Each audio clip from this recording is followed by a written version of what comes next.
Out there and saying, I love the 10 Show. We're at the 10 Show. We're saying we love Jason Chishonsky. When it comes to visit us in the 10 Show kitchen, Jason is part of a brand new partnership with Chip Roman from Blackfish, and they're working on opening a new restaurant. Jason, always good to see you again. Pleasure to see you too.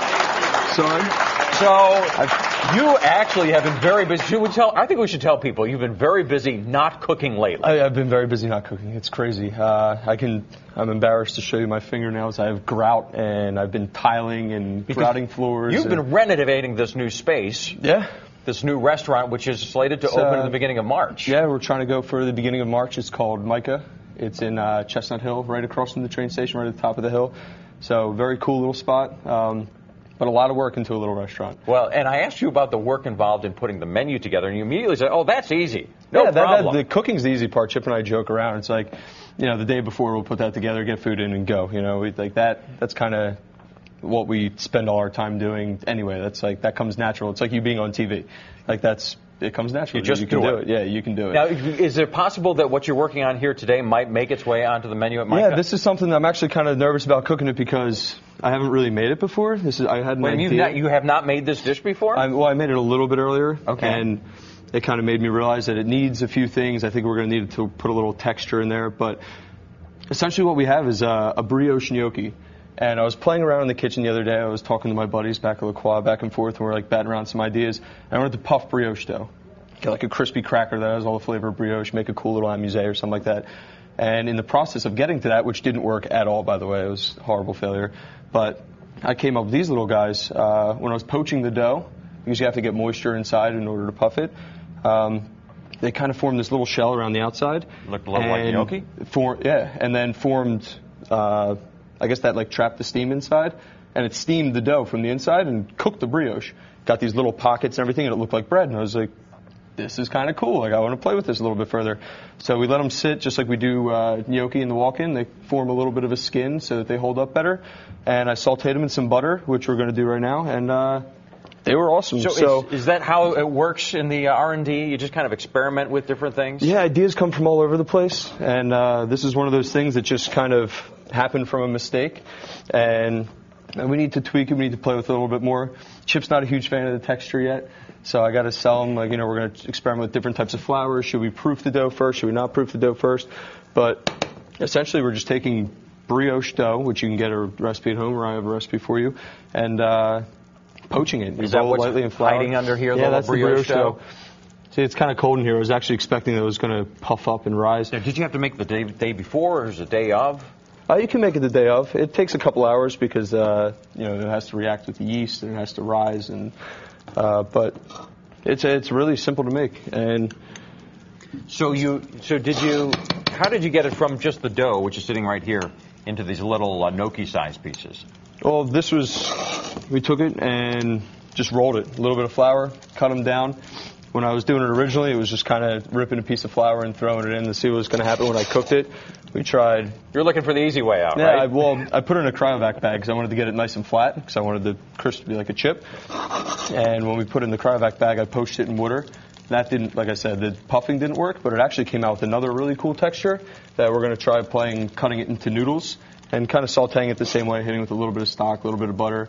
And so brioche noodles are going to, make their way on somewhere eventually. So you don't have to break out the cryovac bag here. No cryovac bag. What are those? They look like they're not sautéing. What are they doing? They're sitting in something. These guys? They're a little bit of oil to keep them from sticking. Okay. You see how they're not perfectly smooth? The dough absorbs some of that moisture, and it's kind of like if you let a piece of bread get wet and it puffs out. So that's another thing that I kind of want to work on, is because I want to obviously eat with your eyes first. We want to make them pretty, so I want it to be really nice and smooth and good. But it's definitely something I can see working its way into an appetizer over there, or maybe even a tiny little amuse, or even a component to, this might be the start of something that ends up going with striped bass, or going with squid or geoduck clams, or, part of a dish. So this could be your signature dish we're looking at. This could be my signature dish, yeah. If you come in and love it and start talking about it on the 10 Show again, I love the brioche gnocchi. The brioche gnocchi are phenomenal at Micah. So we have a little bit of cauliflower puree.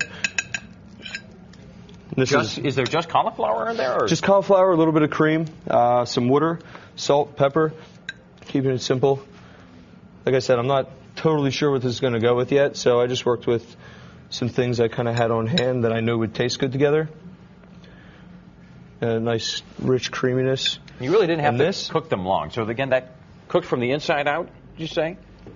Well, they cooked when they were poached. Okay. This isn't the raw dough. These are already cooked. So Okay. they have like little pockets on the inside, and I'd try to show you, but I'd probably end up smashing them up with my fingers because I'm... So first the poaching and then the frying in the poaching, oil. the frying, and this is smoked trout roe. This is my buddy James over at River and Glen. Does these awesome little smoked roes. Have you had this? I haven't had it recently. Well, I had some caviar last night. I was going to say, you had caviar, so you're a caviar fan? You want to try? Absolutely. This is killer. Smoky, like pops in your mouth, right? That's very tasty. It's good. It's really good. That's really good, actually. Kind of a surprise. It is. Is that an expensive item? I know, because caviar can go through the roof very quickly. As far as caviar goes, it's not horrible. This is about $17 an ounce. Oh, that's not bad. Through them. Yep. Which, like I said, it's not bad. It's not the cheapest thing in the world. If you have 8 or 10 ounces, it might be a problem. But exactly. But you're using a little bit at a time. And it really just adds like a really great dimension to the dish. And what are you putting on now? This is blood orange segments. Because everything you need, like we have fat, we have richness, we have that smoky, you need acid. You need some sort of balance. Everything's about balance. So a little bit of blood orange adds a nice little color to it. And then we have some micro watercress. It's peppery, got a little bit of spice. Now, Plus, I understand obviously the aesthetic You component. had to take a break from the construction process last night to help Chip over at Blackfish. Yeah, I mean it's Valentine's Day. Valentine's Day. You're looking at the busiest night of the year, other than Mother's Day, and they were banging over there. Those guys consistently busy all the time. It amazes me. I left La Croix, and we come. It's a relatively big restaurant, and we do great numbers, and it's phenomenal. But I walk into this, 45 CPYO, and it's a phenomenal restaurant. But I didn't expect to do the volume that we do, and every single plate, he's in the kitchen every single night, making sure every single plate's perfect. Like. It's incredible. Well, that's why he's getting great write-ups. I mean, Mainline Today magazine's got a write-up on Blackfish right now, so it's no surprise. And I haven't seen it yet. Well, you know what? Actually, you have it? We have a copy of Mainline magazine, Today magazine. In fact, we've got a copy for everybody in the studio audience today. Hey, there you go. As well. So I think we might be able to find one for you. Jason, I came in to eat.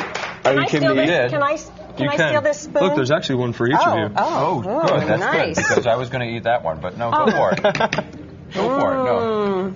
There's one for you. Thank you, Jason. Of course, Bill. We will put this recipe. How is it? Because it's still in the works, right? This is still in the beginning stage. Yeah, this is still. If you don't like it, you got to tell me because I need to fix it. I like it a lot. This is work in progress. I think this should definitely go on the menu. Jason, thank you so much. Thank you. When we come back, we're going to start detoxing from all this Valentine's candy that we just ate. Don't go away.